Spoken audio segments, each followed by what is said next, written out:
I read the news today. Oh boy. 1,000 holes in Facebook's algorithm. And though the holes were rather small, they charged us for them all. And now we know our friends will never see what we post on our walls. Welcome, everyone. It's Good Day Google Plus, and it's a day in the life. You know, sometimes I don't even know where I'm going with these, so I have to think on my feet. And I just came up with that. It seemed like a natural way to start, but it's a day in our life. It's a Friday. It's a wonderful day to be together with your friends, especially on Google Plus, because we can meet here and we can talk here. We can engage and interact and just have a really good time. And I've got some wonderful panelists on for you today. One new one that I want to introduce to everyone, and then 3 of my old friends. And I actually got one out of a semi-retirement from Google Plus for this, Sunny. Sunny, I'm so glad you could make it. And it's Sunny Cadwallader. And then I just stumbled over a little bit. But where's the Mia applause when you need it? I know. Mia's probably still winding up her show. She had a horrible boss's show today, so that was kind of fun. Good thing she's her own boss. That's true, yeah, because if she's got a problem and she just has to have a drink. I can actually do drinks, one for her and one for her boss. And there you go. Then there's no problem anymore.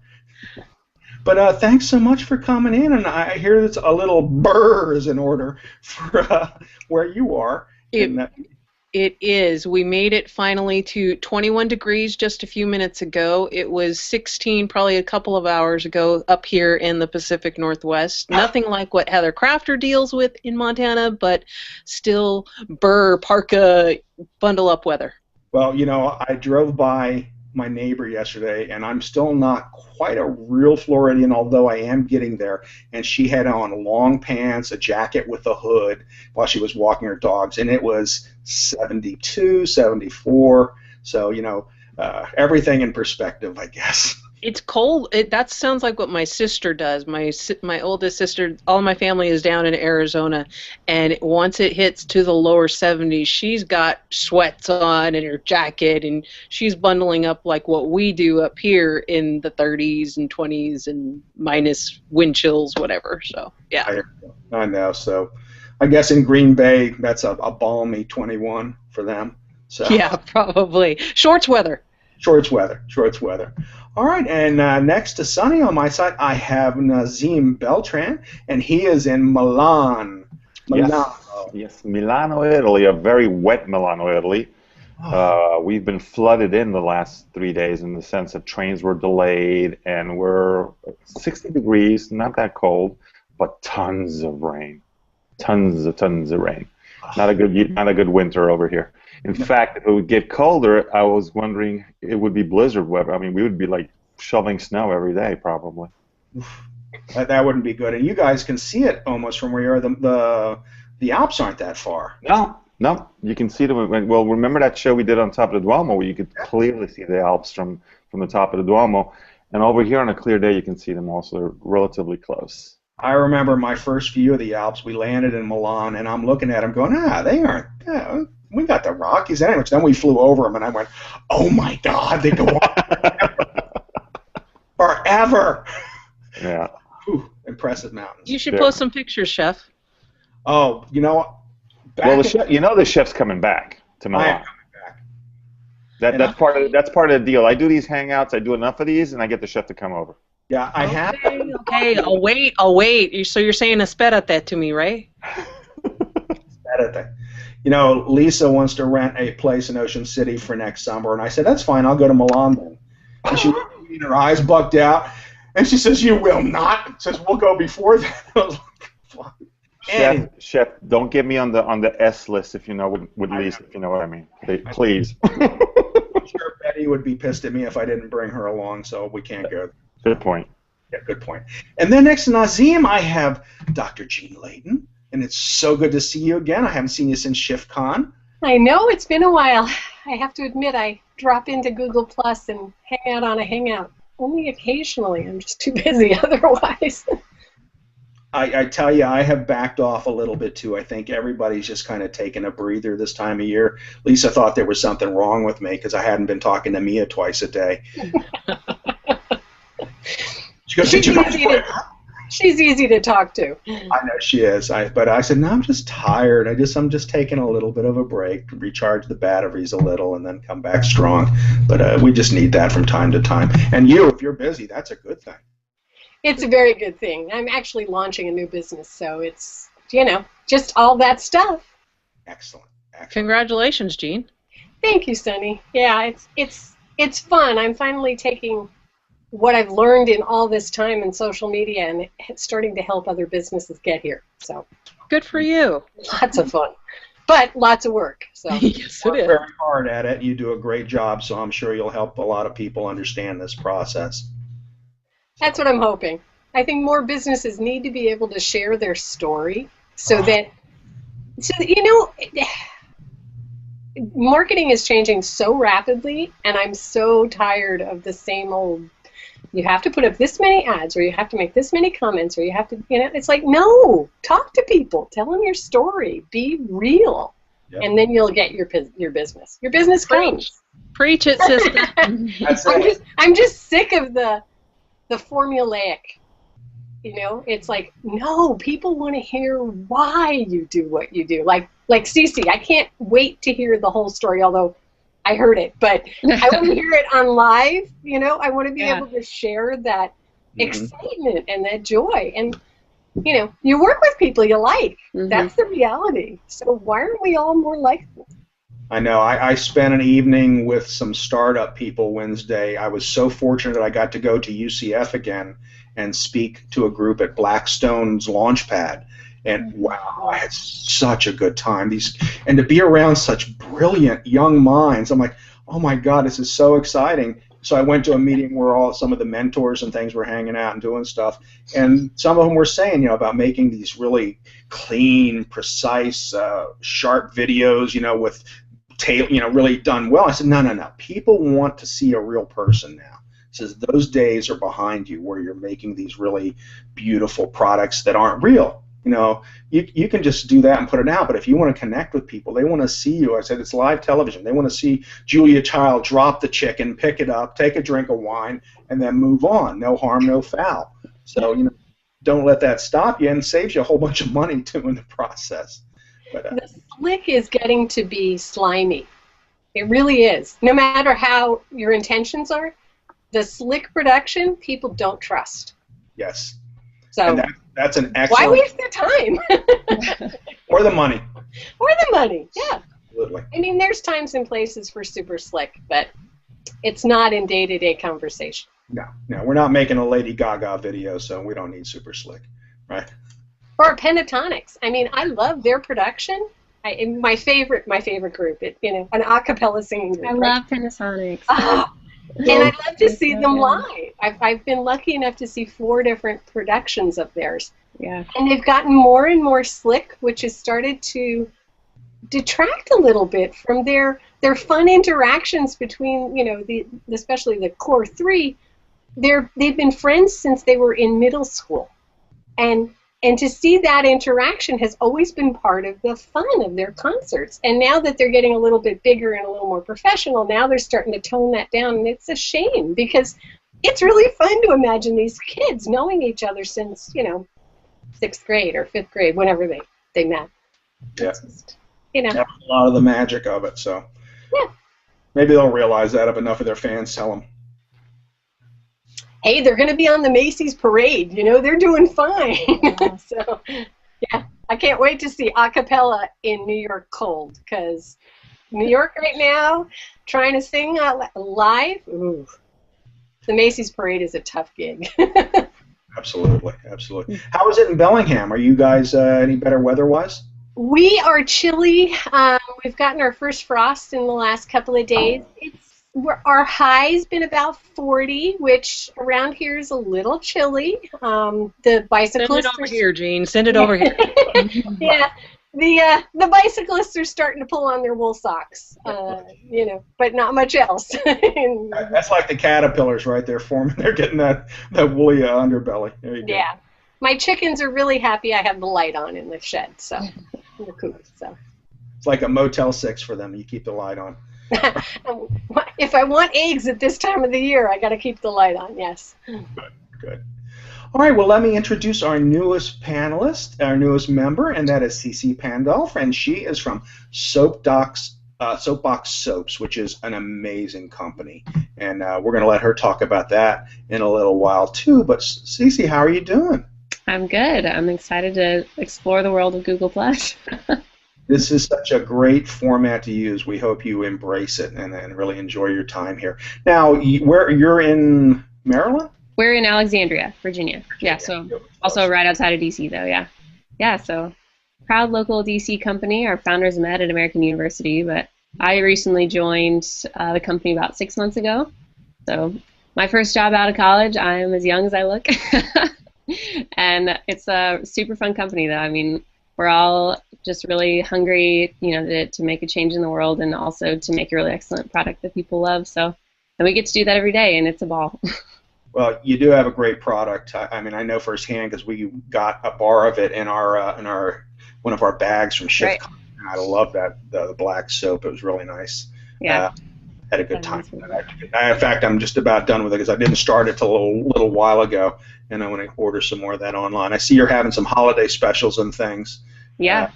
So that's we're kind of doing some marketing planning right now. I mean, this is the first time for me to go into the holiday season with a CPG company, so if anyone has any good ideas, please shoot them my way.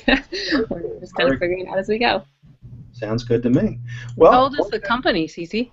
It was founded in 2010, but the founders didn't quit their day jobs really until about 2 years ago. So we started selling in stores about 2 years ago. But and I'm ignorant to it. What's the premise behind it? What was the impetus for it? So it's a social mission soap company. So for every bar you buy, we give a bar, and we have liquid hand soap and body wash now too. But our founder, Dave Simnick, he worked at USAID and a couple other government organizations. He wanted to, do aid work with the government, and he just kind of realized there might be a better way to do this. So social mission companies were starting to come around, and he'd seen in his work with USAID that while clean water was being addressed, that soap wasn't. So that's where he saw the need was. So, and now we're all natural soap company with the social mission. Cool. Good to hear. Yeah. People are referring to you as the Toms of soap now. Yeah, and we are okay with that. They're a great company. Now, you guys do more than just soap, though. And I know I read part of your mission statement, or part of what you're doing is you're providing soap to homeless shelters too, for women, and you're doing other things with that. But in foreign countries, you're not just, it's not just about the soap. Didn't I read some other things you were doing? Yeah. So for the soap in particular, we a lot of times will send money to local nonprofits to buy the soap in the local communities, or start a soap making business. So we don't ever just send soap over there, except for recently with the Ebola efforts. They've been asking for a lot of soap, so we've been sending soap over. But yeah, our hand soaps fund clean water initiatives. So we work with Raincatcher, and then our body washes, we work with Vitamin Angels to give vitamins. So it's kind of the whole spectrum of health and hygiene. And a lot of those nonprofits also do hand washing education. So Global Hand Washing Day was a big day for us. But yeah, trying to do the whole picture and do it sustainably. Well, that's excellent. And I don't think people realize, we take a lot for granted that what that feeling of being clean can do to change your whole perspective on life. I mean, for some people, you may think, oh yeah, they're starving, give them soap. No, but if you give someone a chance to make themselves feel better about themselves, and sometimes it's as simple as just washing their hands or being able to clean their bodies. Yeah. You can give them a whole aspect. We work with this one organization called Urban Light, which is, I think, the most interesting organization we work with. But they work with boys in sex trafficking in Thailand, and the bar soap is a huge deal for those kids because you just want to take a shower, just to feel better about yourself. I mean, that's a really real need that we're able to help meet. So it's tough story to hear, but it's really it's needed. Cici, I don't know if they would align with the company's core values or anything, but if you're looking for something around the holidays, Samaritan's Purse does the Operation Christmas Child. Yeah, I used to give those every Christmas when I was growing up. Yeah, I've heard of them. Yeah, where the kids, you know, they shop for various items, including soap. So I don't know if that might be something that you guys could look into. If not this year, then maybe next year. Yeah. You know, provide the soaps for the places that they send those Christmas boxes to. Yeah. Yeah, we definitely probably look at that next year. I think it's probably a little late now. We're looking back at our numbers, and we've given double the amount that we've sold as of like right now, just because of, you know, enterovirus and flu and Ebola going on right now. There's just like a huge need for soap. So we're trying to maybe partner with them to where you offer people discounts so they can use it for their Christmas boxes, or you know, market it like that or something. Yeah, that's true. Well, you do have your bundles were really nice, and they're excellent Christmas gifts to give people because you have your body wash, your soap, and what was the other item in it? Hand soap, body wash, and bar soap. Yeah. Yeah. And really nice packages, and you get to choose from a lot of different things. So, I mean, if you're stuck on giving someone, you know, what am I going to give them? What kind of thoughtless gift am I going to run out to Macy's and buy? Where you can give them something, and you give them a little card, I'm sure, that explains what's going on with the deal. That's going to make a difference in someone's life. So. Yeah. This year we have like the new holiday bundles, and we have a couple other bundles with different scents. But yeah, I mean, that's what we kind of marketed it as, is like, if you know someone who you don't know what to get them, like, this gift is really fun, it is thoughtful, and it also gives back. So kind of a 3-in-1. So yeah. And they're not very expensive. Do you ship overseas to Europe? I'm located in Italy, and I'm curious about it. I think we can. I think the shipping could be a little expensive because it is a heavy product, but yeah, I could look into that. That's good. That's good to know. Yeah. What's the Twitter handle? It's at SoapBoxSoaps, and same thing with Insta and Facebook. Pretty easy. Cool. And our hashtag is soap=soap. Are they only available through SoapBox Soaps, or can somebody order them from Amazon?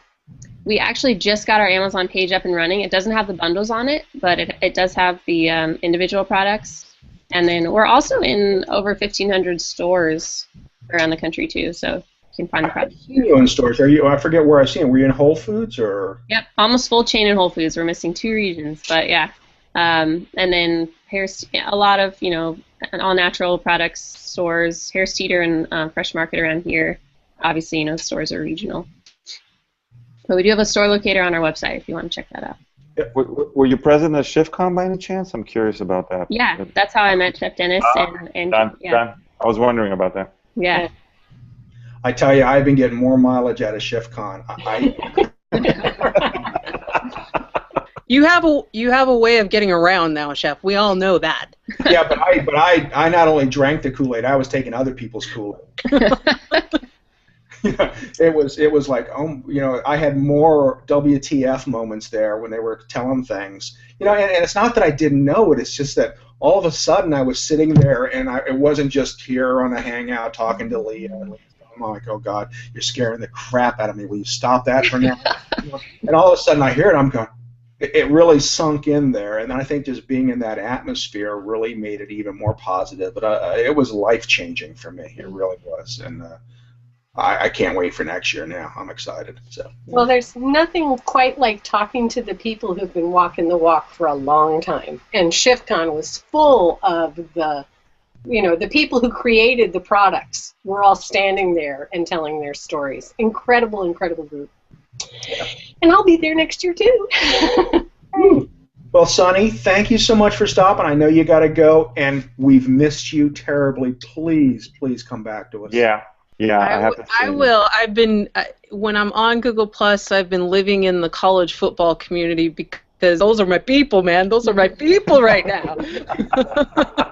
But I will return to hosting my own show in January. If you want to know what's going on with me, find me in the social media universe at CADChica, CADCHICA, or check out what I've been writing about, covering football, covering social media, anything you want to know, CADChicaSports.com. Thank you, Chef. Oh, always a pleasure. Have a wonderful weekend. I'll see you soon. Adios. Adios. Great to see you again. Good to see you, Sonny. Missed you. Bye-bye. Well, that was such a nice treat. Thank you guys for for welcoming me today. So let's go back to Soap and ShiftCon. Gene, let's talk a little bit about your experiences there. I know it was so nice to meet you. And I told Lisa, I said, I don't think I got a better welcome from anyone in my life than I got from you. It was you got a mouthful of food and you wasn't letting go of me. I was so No. We met in the bar, of course, right? Where else do we meet? And it was so funny because I was sitting down with some other people that I had followed forever on social media, and it's a little nerve-wracking to walk into a big conference and not actually have known and met people in real life. It's so different. But I've learned over the time to just tweet out where you are and see who can go do what you need to do and let everything be organic. So that's what I had done. And I had tweeted out, I'm hungry, who wants to go eat? And had found a couple of people, and we were seated in the restaurant, and I saw a chef walk in, and it was just like, we worked together for 2 years, 2.5 online, and this was the first time that we could actually, meet. And for me, ShiftCon was a lot of that, because I finally met Mia, and I finally met Rebecca, and I finally, all these people that I have known and worked with online finally manifesting. And in the brands, I was meeting the people that I've been tweeting with or been emailing with for PR or whatever, and I'm meeting all of them as well. So, and then all the NGOs. I mean, that's so the people contacts of a conference for me is always why I go. I'm a little isolated up here in Bellingham. I'm 2 hours north of Seattle, so kind of in the middle of nowhere. Online you get to meet people, you get to see everybody, but you don't get to have those hallway conversations or water cooler conversations or glass of wine conversations. You have to put yourself out there in a very different way. So for me, ShiftCon was a lot of hugs and a lot of meeting people.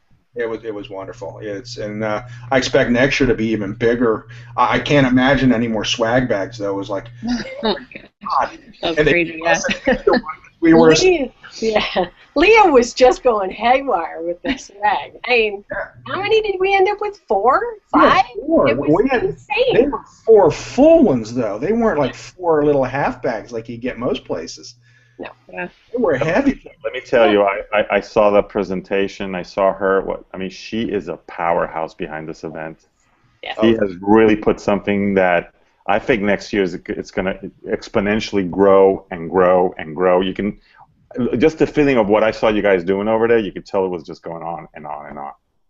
And I think it's got a great future. It was like a combination Girl Scout camp and the biggest networking event you've ever been to. I mean, it was just because there was so much calm, peaceful kind of, oh, I'm finally talking to the people I love, in real life. And then there was and here's what we've got to move, here's the message and we've got to move it. And how do we move it? And all the strategy and structuring and all of that in the background. Combination was dynamic. And it was such a good feeling. It's like you said, people weren't off in their own little worlds, their cliques as much. I mean, there were some groups that known each other longer, and that's normal. But they weren't ignoring you, or they weren't like the mean girls in school, or they weren't that way. It was all a very calm, peaceful, and you tell someone, no, I still eat this. They may have been a vegetarian. And they go, okay, well, that's okay. If it wasn't like I was referred to burn a cross on your lawn, and that's what I expected. And no one was that way. No one was judgmental. No one was like backing away from you. It was really a nice, peaceful event. I would say also from the brand side, I'm pretty new to the green movement, but the questions that people asked us about our products were really interesting and opened our eyes to what our consumers care about. So it was really valuable, even on the brand side, to meet the people that are buying our products and could be our advocates. Well, Leah has a huge network of women who have a very particular focus in their own lives, be it green or food allergy or lead-free. The lead-free, vegan, BPA-free, bisphenol-free, Yeah. And people are going into like micro niches, but Leah's managed to combine them all into Motivation and into ShiftCon people now. Mm-hmm. She's been working, and it shows. She's got this network of incredible people who chat with each other all the time. Mm-hmm. They are. They are just. It was a remarkable experience, and she does an outstanding job, and absolutely is just the nicest person in the world. It just when I told her at the end when I was leaving, I drank the Kool-Aid. She went, "Oh, Chef, I love you." It was like, oh my God, what a wonderful experience. She has really done a great job. Well, Jean, you're here today too because Chef Dennis is gluten-free. Gluten-free. And how are you feeling? Yeah, I feel so much better. It's not even funny, and I haven't even cleared my system. I know that. I know it's too soon to expect much happening. But about a week in, it was like a fog had been lifted off of me. Not that I felt that I was in a fog before, but all of a sudden my mind seemed clearer. I felt more alert. I noticed I wasn't getting as tired in the middle of the afternoon where I'd want to lay down. And even now when I lay down, I'd lay there and go, I'm not tired. Get up. It's just that was the most immediate change to that. And my cravings for sweets or baked goods has gone away. Well, the reality is, for a lot of people, their gluten response is exactly that. It's almost an addiction. And I don't use that word lightly, but the reality is the inflammation sets up a desire for more, which is crazy. I mean, you feel it. But that's the reality. That's what people have. And that elimination of brain fog, that's the first thing for most people. The brain fog goes away first. And then all of a sudden more and more things start happening, like the energy level. And then it gets to be a little more complex. It depends on where you were manifesting your reaction to begin with. So for some people it's digestive, and any digestive downstream problems they had start to vanish, and they go, oh gosh, this is what I find for a lot of people is it's their realization that their continual experience as an adult is not common. They thought that 17 bowel movements a day was normal, and it's not. Hey, guess what? It's not. And it's like this dawning realization. It's awesome. I love it when people go gluten-free. I have to admit, I encourage everybody, go get the blood test at least so that you can have the diagnostic beginnings of whether or not you truly have celiac disease, because there's always that essence of, well, I could cheat because I really don't have a diagnostic thing that tells me I shouldn't. And, I encourage everyone, go get the blood work. And then realize that if you go gluten-free, it's 100% and for life. Don't cheat. Because if you cheat, you can actually create more damage. And it sounds weird to say that, but when you have inflammation and you have it die down, when you take in what creates that inflammation again, it's like your entire immune system just goes on attack, and the damage to the rest of your body because of that inflammatory response is really not pretty. When you said inflammatory too, I will mention, well, first of all, my bathroom habits did improve greatly, much to my joy, because I don't think anyone likes having that type of bathroom habit, but I could be wrong. But anyway, but the other thing was that I've had disc problems, and I don't know if it's from that. I mean, because I've been getting acupuncture too and some other things, but my back doesn't hurt as much. I just don't feel the pain, and it's easier to walk. Very common. Very, very common. If you think about it, when a cell is inflamed, it swells a bit. That's part of the inflammatory cascade. And because the cells swell, you can impinge on nerves. You can impinge on even the smallest of nerves. So for anybody with rheumatoid arthritis, once you've done the diagnostics on rheumatoid and made sure that, you've got all the criteria met, I really encourage people, go on a gluten-free diet and see if you get enough of a change. And when I say go on a gluten-free diet, it's not just 30 days. You have to go at least 30, but preferably 90 to be able to clear the complete reaction. And that means 100% no gluten, which gluten's in wheat, rye, and barley for people who aren't from. I always forget that there are people who like are first hearing the words, because I've been doing this a long time.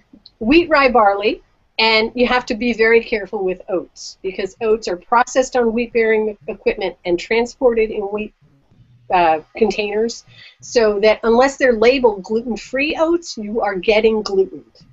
And it takes 20 parts per million to get a reaction. So 20 parts per million is like a tablespoon in a swimming pool. It's an incredibly small amount. And it's dust on a counter. It's flour on a counter where your gluten-free whatever gets placed and gets picked up. It's that level. It's a toaster that has a damp piece of bread that goes in it, and there's crumbs, and they get picked up on your gluten-free bread when you pull it out of the same toaster. Crumbs are enough to make you sick. So you have to be really cautious and really careful and really understand how you can be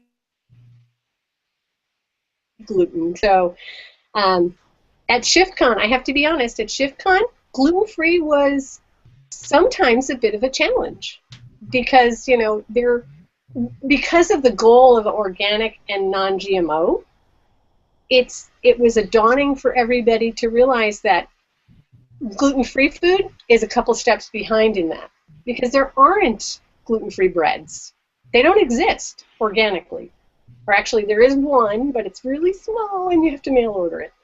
But like Rudy's was there, and Rudy's has gluten-free bread, but Rudy's gluten-free bread is not organic, and it's not non-GMO. So Leah couldn't bring it in because it didn't match ShiftCon.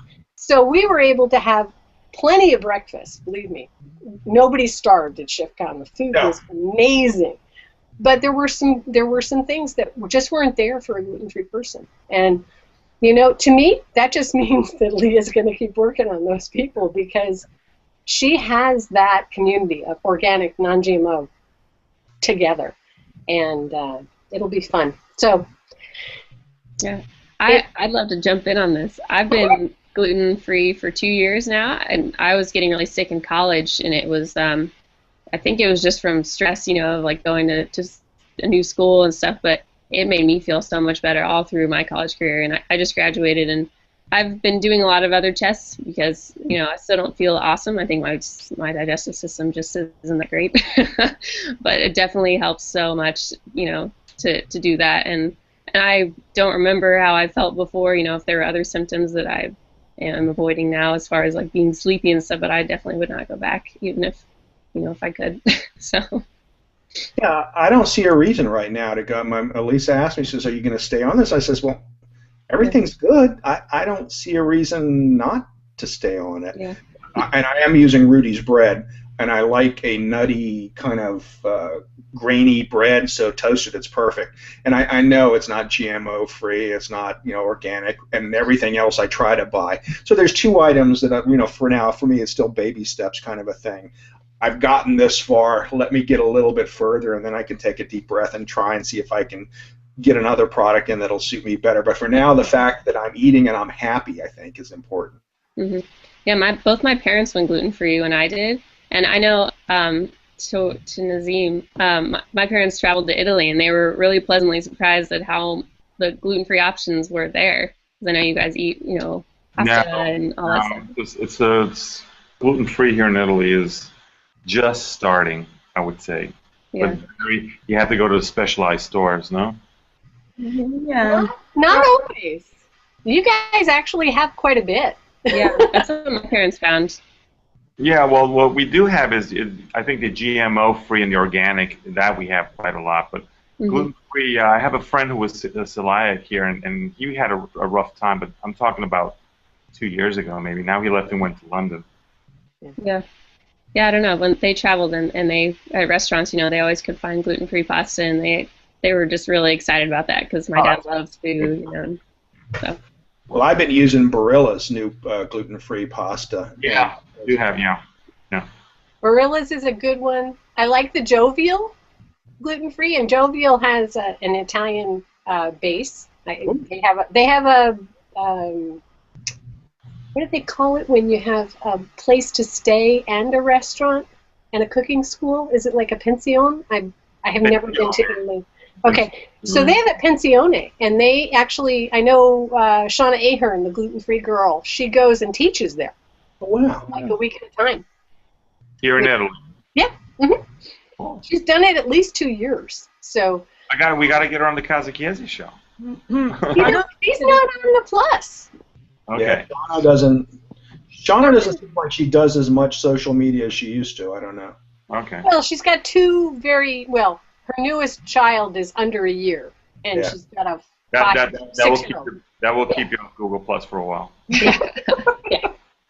Yeah, she's busy, and she, all her social media is based off her blog. So in so many ways, she stays visual. Instagram and Pinterest and Twitter. She's big on Twitter. So. Yeah. I have one other question, Dr. Jean. So our soap is gluten-free, and I haven't really. I would be curious what you comment on for body products being gluten-free and how that can help you. Well, see, the problem, and this is always fun, there's disagreement, as there is in lots of medicine, about whether or not you absorb the protein, which is what creates the reaction, topically. And I always look at people who say you can't absorb a protein that large and say, have you ever seen a medication patch? And they go, yeah. And I say, how big do you think those items are that are going through your skin? Do you honestly think that, the nicotine in a nicotine patch is tiny? And they go, oh, right. The reality is our skin is not a solid wall.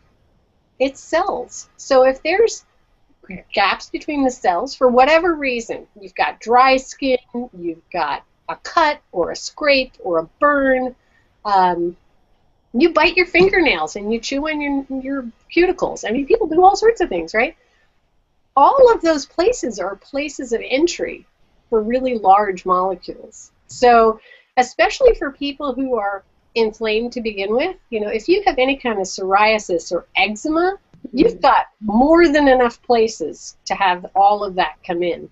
And it goes right into the bloodstream. So you're going to get the reaction.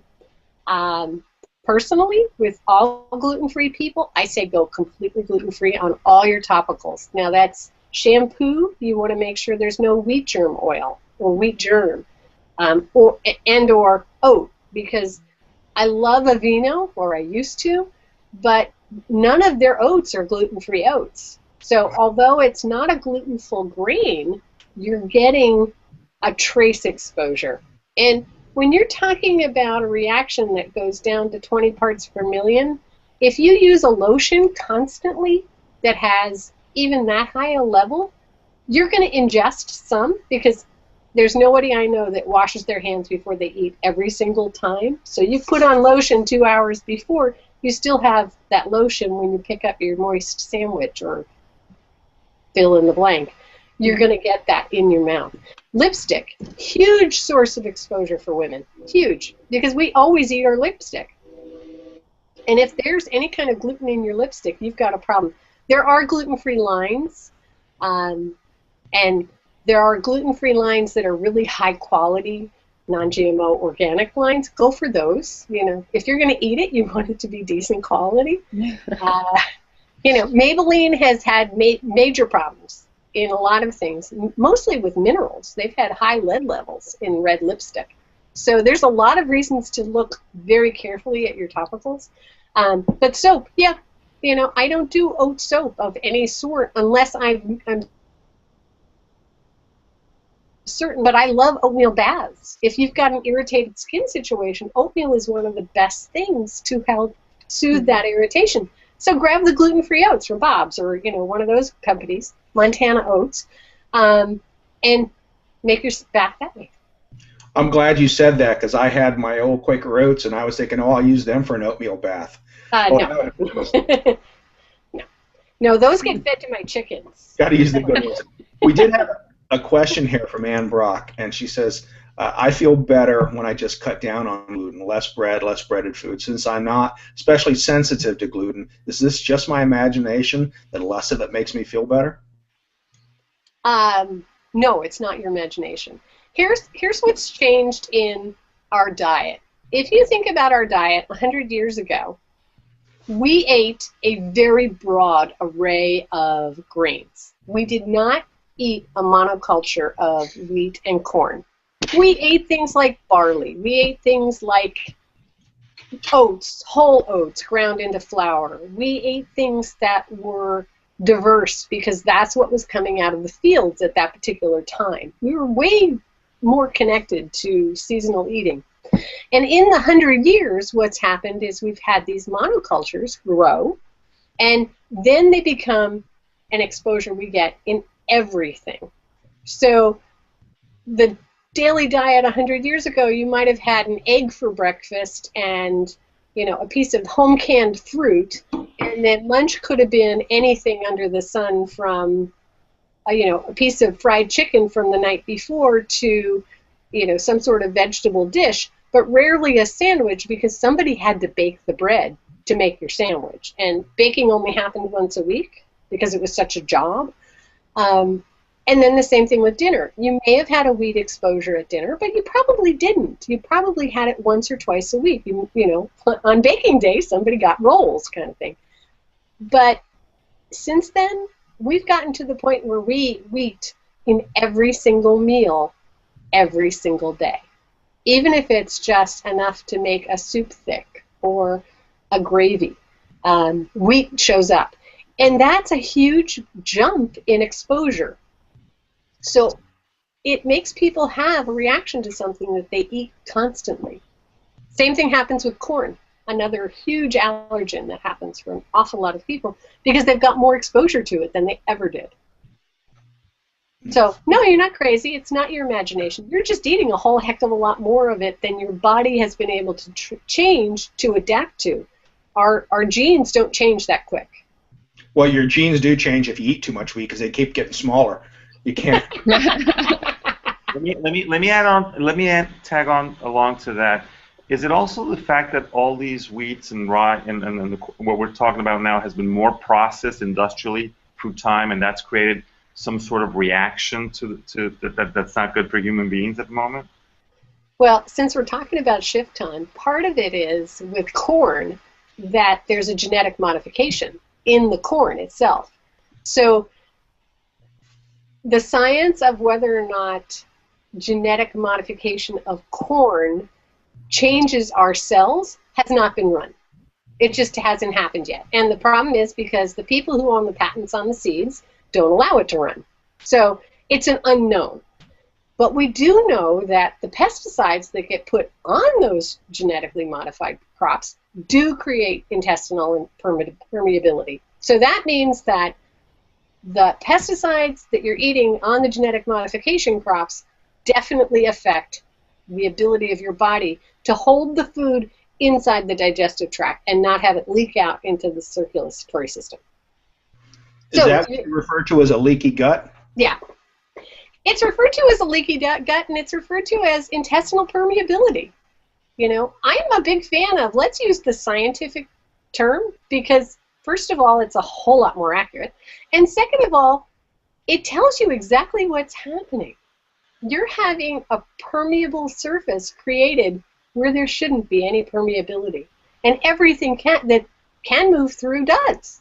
So now your circulatory system is dealing with intact proteins that it should never have been in contact with.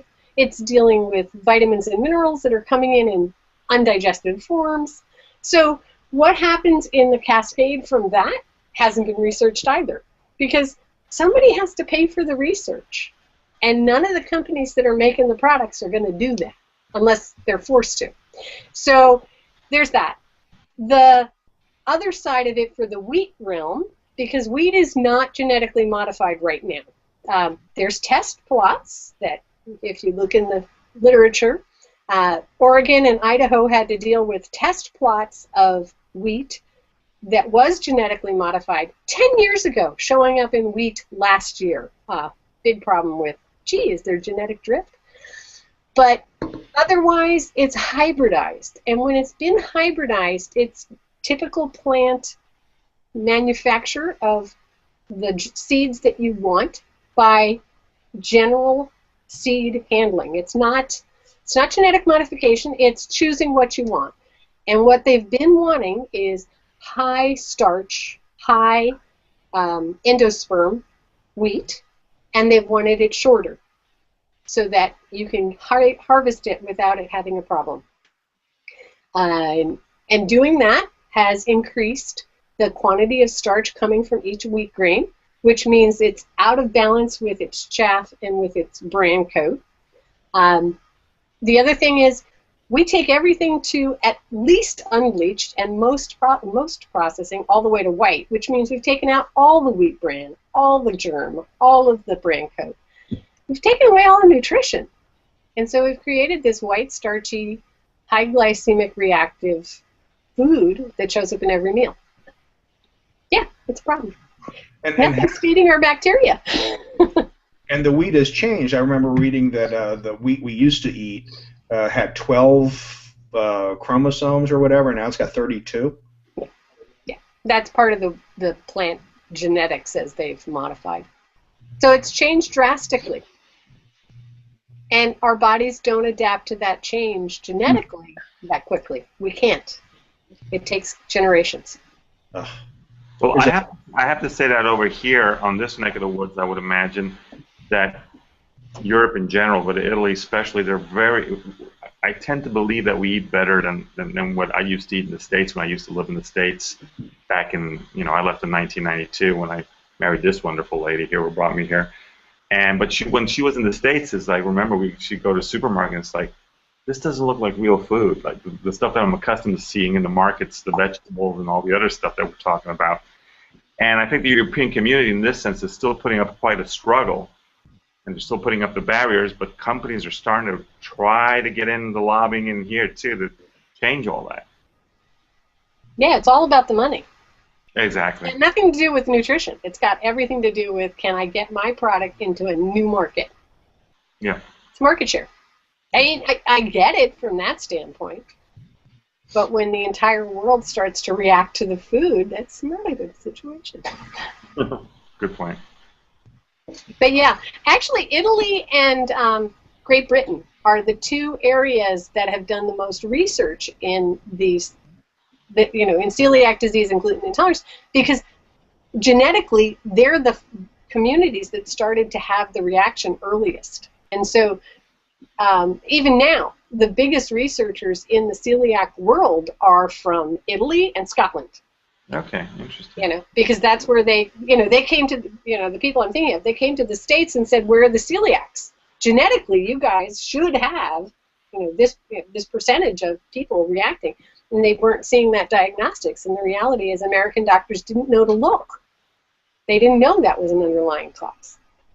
It wasn't part of their training. Only one friend. He lived in Italy for quite a while, from London, but his parents were from India.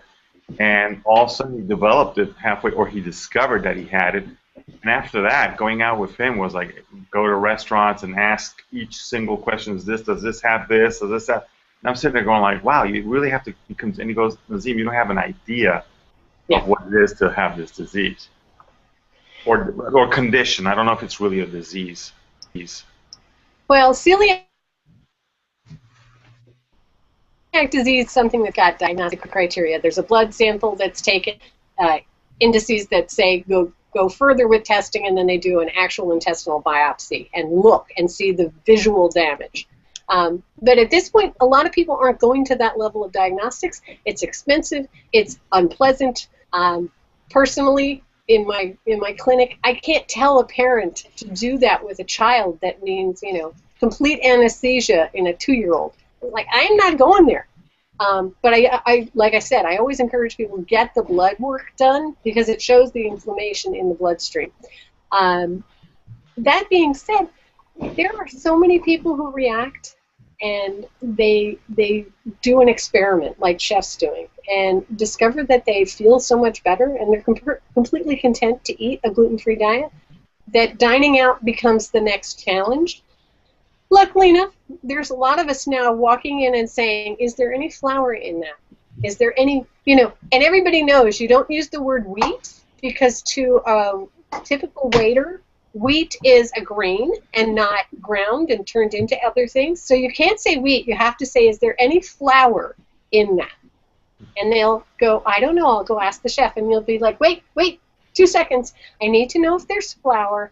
I need to know what kind of broth they use to make the soup. And if the chef is willing to come out, it would be lovely to have 5 minutes. Now, for me, I've got a background in restaurant work.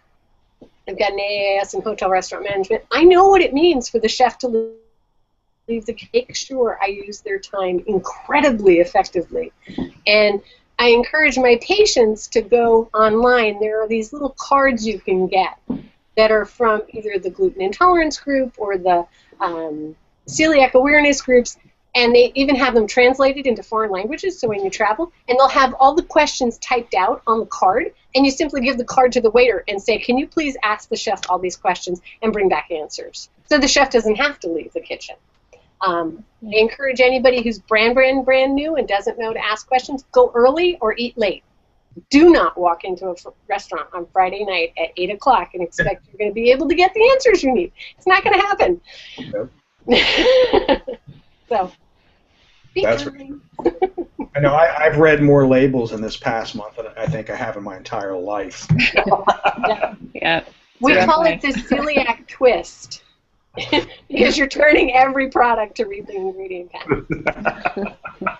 I'm thinking this must be a site because most women do the shopping. Not to be not to say that that's just because they're women, but it's the truth. Most of them cook, and the men don't. Well, I'm the cook. Lisa wouldn't know what to buy first of all, or where to begin. But I'm in there and I'm looking at labels and thinking, oh my, what the hell's wrong with this guy? Or he must really be over the edge a bit because I'm stopping and looking and stopping and looking and putting things back. It's like, oh my God. I actually do a cooking and shopping trip with people. If I can get 3 or 4 new patients together, I'll go to the local co-op with them and lead them through especially areas like the bulk bins. Because everybody wants to be able to save money by buying from the bulk bins because you can buy just a little bit. But the problem is that depending on the store, you may be getting completely cross-contaminated food. Like, I love my local co-op. I adore them. I shop there. I do a lot of work with them. But over the organic cane sugar, which should be 100% gluten-free and fabulous, the grain that's on top of that is barley. So every time somebody opens up the barley to pour it out into a bag, there's a dust that falls on the lid of the organic cane sugar. And it's got gluten in it. So when that lid gets opened and even a trace falls into the organic cane sugar, now I've got gluten on my sugar. And sometimes you can get things to change and sometimes you can't.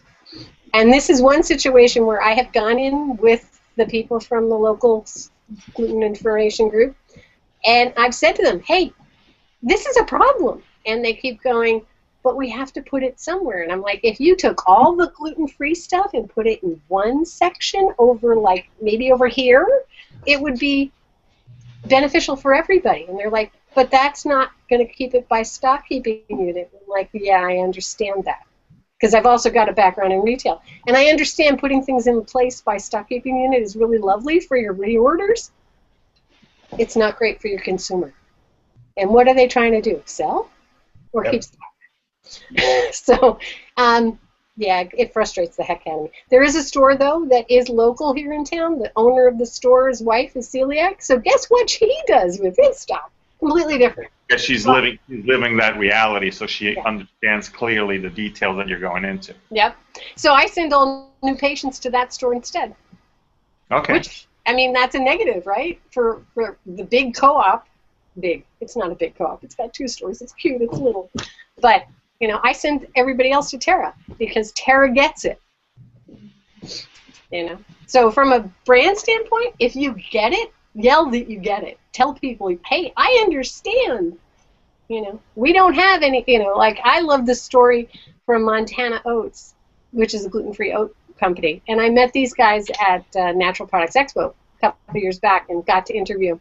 And they don't even allow their employees to bring in a sandwich for lunch into the facility because they're that gluten-free. And, you know, really. And they make incredible oats, and they're not steamed before they're rolled. They figured out a whole different manufacturing process, so their oats taste different. So, Chef, you need to get some Montana oats because they make whole grain. Because I do love my oatmeal. I'm telling you. Yeah, and they have all of them. Well, one thing about shopping that I've learned is that, you know, well, one thing I didn't know, someone had told me, Publix, we shop at Publix down here because that's pretty much what we have. And they actually put a little blue dot with GF in it under all the gluten-free products. Now, I wish they would do that with everything on the shelves. Of course, that would require a great time because I'm always in the vegetable thinking, I don't see the blue dot. Are you sure there's no gluten in this? You know, I know it shouldn't have any, but I didn't think oats had it in it. You know, I remember buying cornflake crumbs because I thought I'll be able to bread with them, and then I luckily read the box. And they got wheat. Yeah, how about that? Yeah, yeah. For people who are just starting out, I always encourage them to heal by eating as simply and as low on the food chain as they possibly can. So you have to remember that a whole vegetable, you know, like if you walk in and you pick up a tomato, there's no gluten on a tomato. There might be gluten on the sticker, but there's no gluten on the tomato. So anything in the produce aisle that's a whole vegetable is fair game. Anything in the meat aisle that is not seasoned or processed is fair game. So like a raw chicken, no worries. Ground beef, well, actually, ground beef would be the one thing, because some places put stuff into it to stretch it. But normally when you're buying it in the supermarket, if it says it's ground beef, it's ground beef. And then the other place is the dairy aisle. As long as it's whole milk cheese, or not even whole milk, but as long as it's a whole piece of cheese, not shredded, you're good. But a container of milk, we'll say it's milk. When you get into things like eggnog is where you have a problem. You know, this is the eggnog season. Well, sometimes they use a thickener, and sometimes that thickener could be wheat or barley, or they'll sweeten with barley syrup. In the people who go shopping in the co-ops, that's the one I always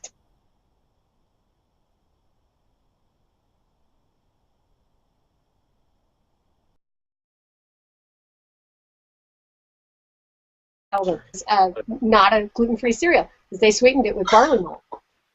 Rice cereal, otherwise would have been great, but I don't know how many. I'm sure happy that wine is gluten-free.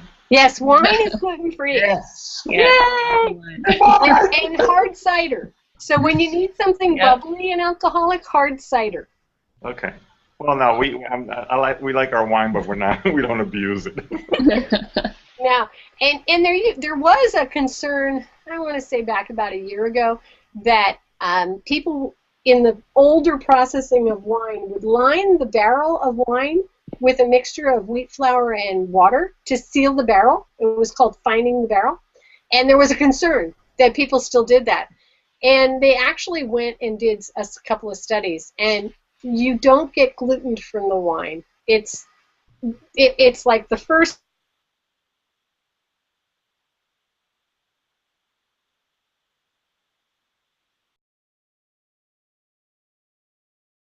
barrel to the point that there isn't a reaction point. Same thing with blue cheese. Unless you're getting like super high-end from Roquefort kind of level of blue cheese, there's no wheat in the mold structure of blue, that one was an old myth. I have a post up on a friend's site, Eating Rules, Andrew, the 10 myths of gluten-free, and I think it's about a year old, but he's got a search box, you can find it. That one's a really helpful one because it's got all of the myths that wander the internet that never go away because somebody got scared 15 years ago and it's still out there as a possible problem now. And so many of them. Caramel color. Caramel color is not gluten. Don't worry about it. Yeah, there's a lot of that stuff. Look at my site. I mean, if you're really worried, look at my site. You'll see 7 years worth of information and recipes, and From the days when before there were so many gluten products available too. Yes, lots and lots of recipes. Just in case anybody doesn't know, I wrote Gluten-free Baking for Dummies, the book. The little white yellow thing. So you can find that. It's been out for 3 years. You can find that in the supermarket or bookstore, wherever, library. We did have a question here from Richard, who wants to know if you can the test the blood you referred to for wheat sensitivity, if you can tell him that. Okay, the celiac testing is a panel of 4 tests. At this point, most labs have what they call the celiac panel, and your doctor orders that. But if they don't, it's an IgA, IgG, tissue transglutaminase, anti-endomysial antibody. Those 4 tests are the ones that you want to have run. And your doctor needs to interpret them for you. If you need to, if you don't have access to a doctor who will order, there's a place online called directlabs.com, and as long as you have a LabCorp draw site, you can order your own test, and the results will show up in your mailbox. You still need somebody to interpret them for you. I do that kind of stuff online for people lots of times. But you can at least get the test. It used to be, like 3-4 years ago, that doctors wouldn't order the test. They'd say it's not clinically relevant, and they simply refused. The wonders of insurance. Gotta love insurance. Oh, well, guys. They gotta control costs. This has been a great show today. I'm so happy y'all could come on. And real quick, I just want to jump through all the panelists for one last word. Cici, if there's anything you can put in to help us find your site, please leave it in the comments for our viewers or people to come back later. You can put your web address in and maybe where they can order some of your holiday specials. Anything you'd like to leave us with before we go? Just again to say, I mean, SoapBox is a social mission company, and right now we're helping the Ebola efforts a lot. So if you're looking for a holiday gift, we have some great products and some great bundles. So check us out at SoapBoxSoaps.com. Thank you very much. And Nazim and Betty, so good to have you come on. Betty, I'm glad you joined them, and you are always welcome. You do not have to ask. Just consider it an invitation for both of you whenever I invite Nazim. Thanks a lot. Yeah, basically, we'd love to just invite everybody to check out Casa Chiesi, as always, our lifestyle blog from Italy, and we're preparing a couple of nice things for Christmas, HOA-wise. Weather permitting, because it's been pouring over here. The fact she's not a happy camper. And that's, thanks for the invite. Super great to be here. My pleasure, and I look forward to your holiday shows. One of my fondest memories was being in Rome Christmas Day and going through the markets there. Of course, afterwards, finding out that the cabs and buses weren't running anymore was not, because we had to walk all the way back to the hotel, but the markets were wonderful. And Jean, anything you'd like to leave us with before we go? Wow. Well, thanks for having me. And, I appreciate being able to share my expertise. If anybody needs anything else, my site is glutenfreedoctor.com. Just spell it all out. And what I always tell people is if you have a question, just pop it on a post somewhere on the site, because then I can answer it publicly, and everybody else who had the same question can access it. So thanks for having me. Oh, my pleasure. Thanks so much for coming on today. And everyone, thanks for stopping by. Thanks for your questions and your time. I really appreciate you guys coming to watch.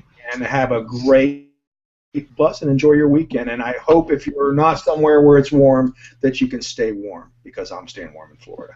Have a great day, everybody. Thank you. Ciao. Ciao.